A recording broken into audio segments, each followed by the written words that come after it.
Hey everybody, Jeff Reinhart, LMP, and Lancaster Online with you. Welcome in, LL League Football. It's the Huddle podcast, sponsored by Auto House of Lancaster. Week 5, gang. Week 5, halfway home in the regular season. Seems like this just started, like HEDAC was like last week. And we're coming up on week 5. Busy week, 20 games, 2 on Thursday. Had a lot of Thursday games. 2 non-leaguers on Thursday, Solanco and CV, both going over to York County for non-cons. Everything else Saturday night, 18 games, 1 other non-leaguer in there. Interesting week. I know it's only 1 week into section play, but there are multiple 1-0 versus 1-0 games for first place, which is always fun. Plenty of news and nuggets to pass along. And some picks. It's getting good here. 4 weeks in, good sample size. Multiple teams are 4-0 and playing well. A couple of state-ranked teams, a couple teams atop district power ratings. I'm not quite ready to get into that yet, but a lot going on. It's been good. Good first 4 weeks. Seen a lot of good football, seen a lot of good players live and up close and personal. And an intriguing Week 5 slate. Week 5 card, going pink this week. All right, here we go. Nuggets and picks. Nuggets and picks. Thursday games, Solanco at Eastern York. I didn't realize Eastern York was playing this well. I knew they picked apart Columbia a couple of weeks back, but Golden Knights are 4-0. Their quarterback has 15 touchdown passes already. Didn't play the toughest kind of schedule yet. Couple of shutouts. They'll get a Solanco team coming off a loss to Warwick. That surprised me a little bit. New Warwick was playing better, but they held Solanco to 7 points and did a pretty good job with their rushing attack. I have Eastern York circled. Can Solanco go over there, flex, go ground and pound, rush for 400 yards and win? Sure. But 4-0 on the road with a quarterback who's just lighting it up. We shall see, but Eastern York is circled. Knights over Mules. Conestoga Valley, Bucks. Oh my, are they playing good. At Spring Grove, Rockets. Saw CV twice now already. Saw them last week over at Ephrata, and they were great. 42-7, beat the Mounts straight up, fair and square. At War Memorial, Sawyer Espenshade, 5 touchdown passes to 5 different receivers. That's pretty good. Keep an eye on Jaden Johnson. CV's really good, multi-purpose kid. Had a touchdown catch last week, and then he kind of hobbled off after a play, did not come back. So we'll see if he's back on the field here against the Rockets, 2-2. I have CV circled. 3rd-ranked defense in the league, 41 points a game with a very well-balanced offense. CV's got to stick to its business here and try to get to week 9 at Exeter with everything riding on that game. Bucks here. They're playing splendidly. CV over Spring Grove. I remembered to do everything in order this week on the card, so I have them broken down by section games. Here we go. That'll make it easier. Friday night, Section 1, first place game, Cedar Crest at Wilson. I saw Cedar Crest last week. They had a Thursday game. They played great over at Penn Manor. I know the comments are struggling a bit, but oh my. Jackson Custer rushed for 100, passed for 100. Jack Warrenavich had a couple of long touchdown catches. And this Isaiah Zimmerman kid, I'm glad I got to see him live and in person. I think he has 100-plus rushing yards in every game so far. He had 100 and a touchdown. Crest played great. Got to 3-1. Wilson's averaging 383 yards a game. Bulldogs are playing some offense. Maddox Gruber, 600-plus passing yards. Akins has been really good. Monty Greer had a 95-yard touchdown run last week against Reading. Wilson's really found it here, and I wrote it somewhere this week in the previews. Wilson seems to be on a mission. And I like the way they're going here, and they're at home in West Lawn. Love what the Falcons are doing, but tricky trip Bulldogs over Falcons. Trophy game, the Kurjaika Trophy up for grabs. Bitter longtime rivals, Hempfield at Manheim Township. I'll see you in Netsville Friday.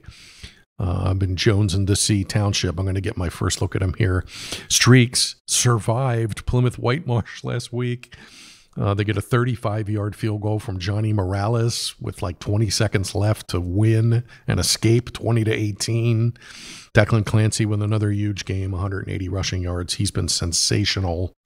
Hempfield, they've kind of found this passing attack. This Derek Ketch kid has 800 passing yards. Abrams has been good. Margison has been good. Charles has been good. They can all go up and get it. So interesting matchup. Got the streak circled. At home, 4-0, number 1 in the district, state ranked. I think they're going to have a little too much here, and their ground and pound has been good. See you in Neffsville. Streaks over Knights. Last Section 1 game, Reading at Penn Manor. Comets looking to pick up the pieces here. They're winless. Did punch in a touchdown against Crest last week.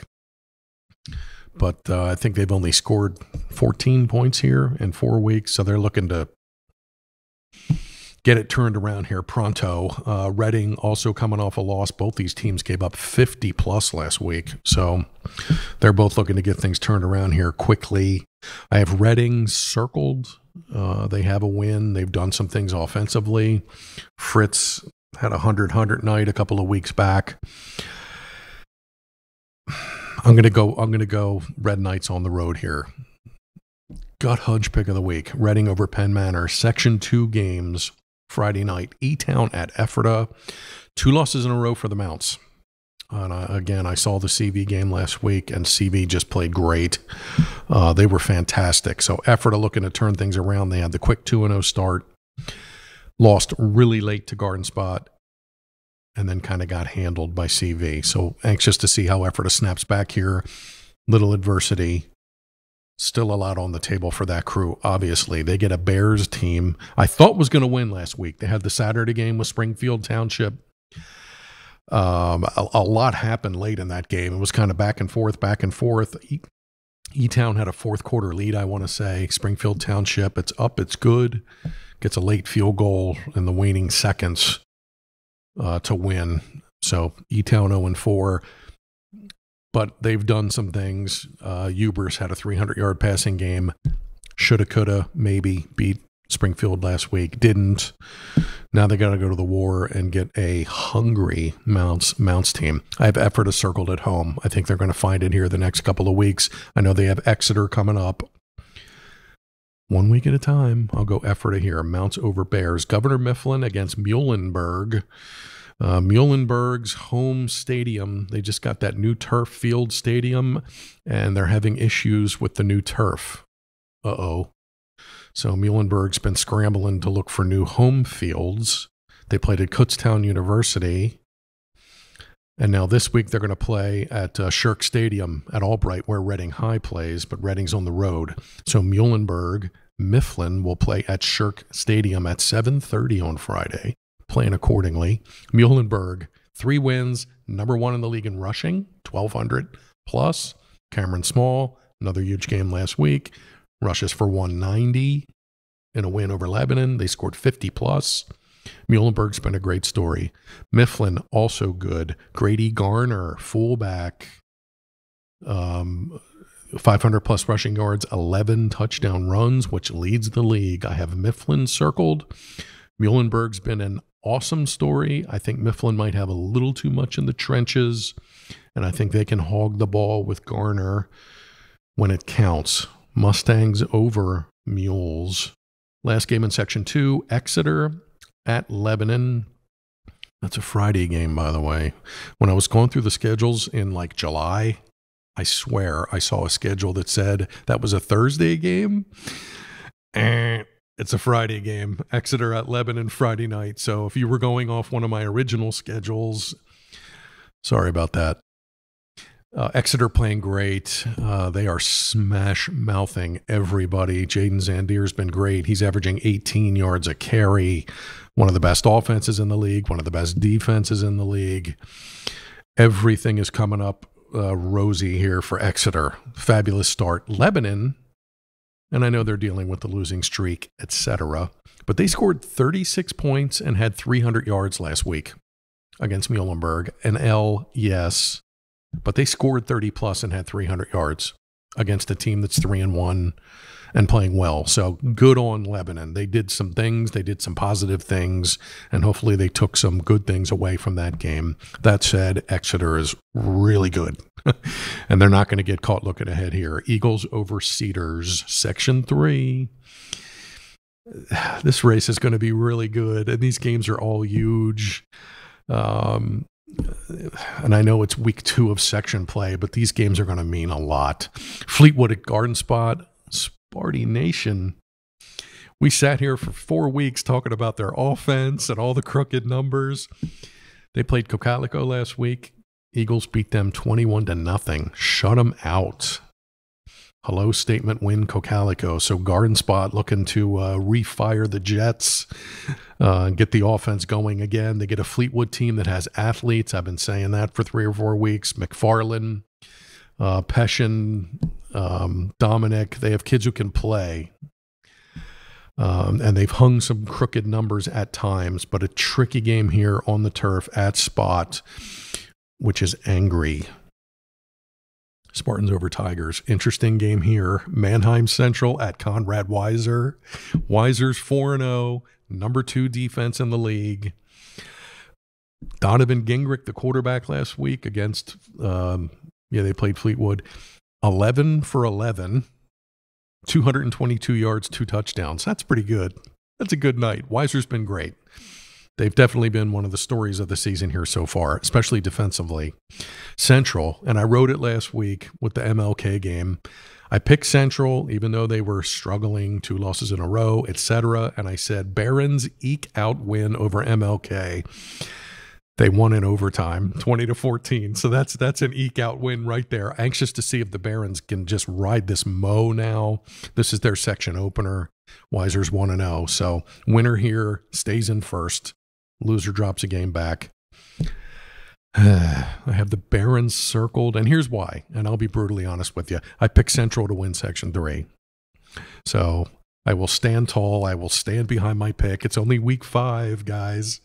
Would not be stunned if Weiser wins this one, if they play like they've been playing, and it's at home. But I have the Barons circled right there. Central over Weiser. That's a heck of a game. First time they've played since 2009. Second time ever. Enjoy it, Robizonia. Go crazy. You got the Barons coming to town. Last game, Section 3, Warwick at Cocalico. This is mighty interesting all of a sudden. Warwick won a couple in a row, 1-0 in the league, held down Salenko's ground attack. Here they are. Cocalico shut out Garden Spot. I knew it was a matter of time before Cocalico would find it. I didn't think they'd find it against Garden Spot's offense, which has just been high octane all over the place. But Cocalico shut him out fair and square, 21-zip. Josh Meyer had a big game. Touchdown run, touchdown pass. I have Cocalico circled at home. This is a tough one.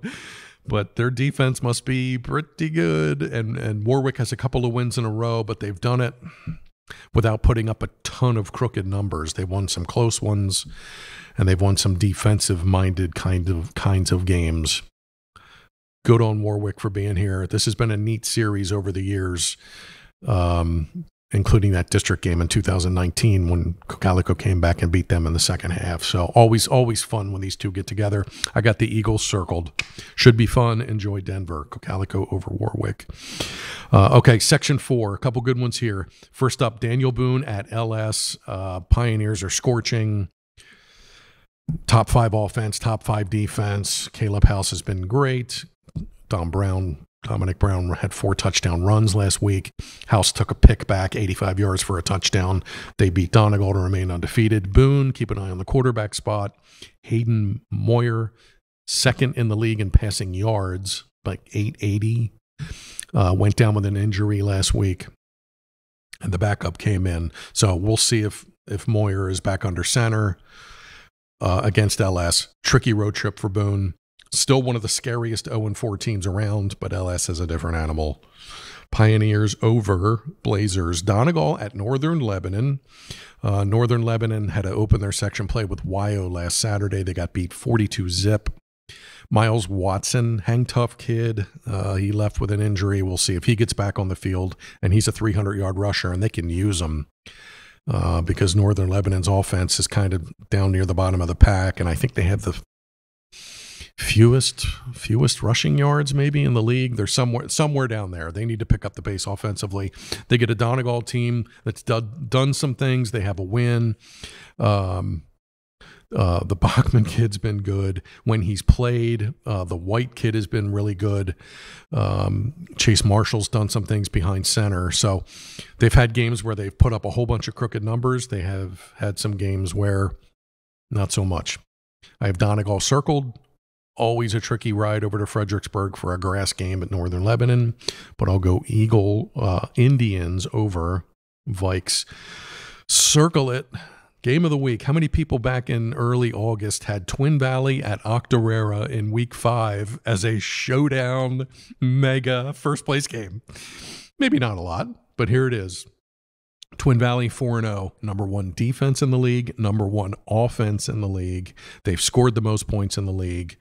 They've given up the fewest rushing yards, I think, in the league. They've been awesome. Hung 51 on Elko last week. Evan Myers, their quarterback, needs 169 passing yards for 5,000 this week. So that's a milestone moment. Octorara found another way to win last week. Beat Boone 10-8. Interesting. Octorara had 8 sacks. Nate Dow had 5 sacks himself last week against Boone.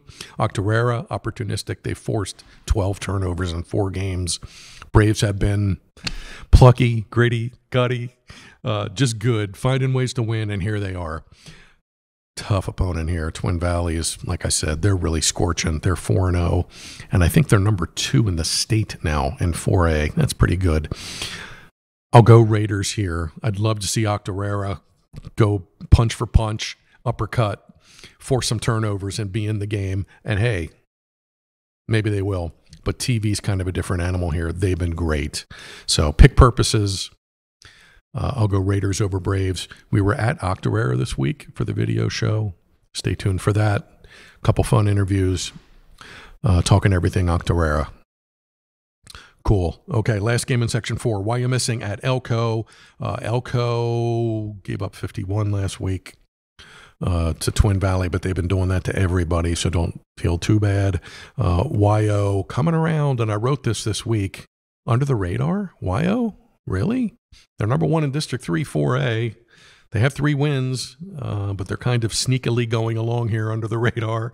But you know they're going to pick up speed here now at midseason. There'll be a lot riding in a couple of weeks down the road. YO here, running game's really picking up speed, and I like the way they're heading. Spartans over Raiders. Section 5. A couple of good games, definitely including this one. A first place showdown. Berks Catholic at Lancaster Catholic, both 1-0. Berks Catholic put up 55 last week, beat Petway Valley. This Nate Rose kid has been good, running the ball. He's had a couple of 100-yard nights. Susky's been good throwing the ball, threw for 180 and 3 touchdowns last week. Lancaster Catholic, got to mention Brandon Way. Good grief. Last week against Columbia, 7 carries for 243. That's like 35 yards per touch, 4 touchdown runs, and he popped a punt return for a touchdown. Wow. I have Lancaster Catholic circled. They're at home, and they have Mr. Way, and he's the X factor. And he's tough to stop, and they have other weapons, like what Berks is doing, but I think Lancaster Catholic can win here and stay in first. Crusaders over Saints. Columbia at Anvil Cleona. Tide still searching, gave up 69 last week against Catholic. And a tricky trip here, only because Anvil Cleona, and I know they're struggling a tad in the win-loss column, but they can still run the heck out of the ball. And they got this Shea kid who's just amazing, and he never comes off the field, and he tackles you, and he runs, and he catches. And I like the Dutchmen here at home. I think they have enough, and they know they got to pick up the pace because Catholic and Schuylkill Valley are out there, and Hamburg is also out there. So we'll go Dutchmen here. Hang tough tide. Times will get better. Dutchmen over Columbia. Kutztown at Hamburg. Hamburg had the forfeit a couple weeks ago, had some time off. They come back last week. They were just fine. They win. Ty Worley takes a kickoff back for a touchdown. Shuey had a big game. And Hamburg's right there. They're in this mix here for first place. They get Kutztown winless, but still tricky with that running game. And I've seen Brendan Ackley's name now a little more regularly, so he must be back and getting carries like Hamburg here. I think the Hawks are there late. And they're going to stay in this race. Hamburg over Kutztown. Last section game of the week, Schuylkill Valley at Pequay Valley. Braves were so great the first couple of weeks. We were down there to practice for some videos, and they were 2-0, and their defense was so good. But they've ran into some good teams here the last couple of weeks.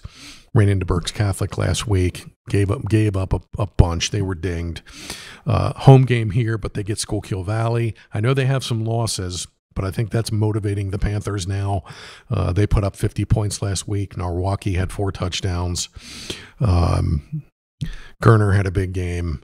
I think Schuylkill Valley starts to find it here as the section race takes shape. Enjoy Kinzers. Schuylkill Valley over Pequay Valley. The other non-league game, last game, William Tennant at a Suburban 1 league at McCaskey. Tornado. A lot of crooked numbers, and I know they gave up 50-plus to Hempfield last week, but scored 28. Marquise Washington rushed for 175. He had 2 touchdown runs of over 50 yards. Cintron, again, was good through the air, and DeAndre Jones has been amazing. I mean, he's the stat columns that he's checking off are just unbelievable. Picks and sacks and catches, and he's been really good. I have McCaskey circled at home. Tennant has 1 win. They got to make the trip all the way here to Tornado Alley. I still think McCaskey's going to do some things and be heard from, and they have some W's and a really good offense. So I'll go McCaskey at home over Tennant. Tornado over Panthers. Week 5 winners.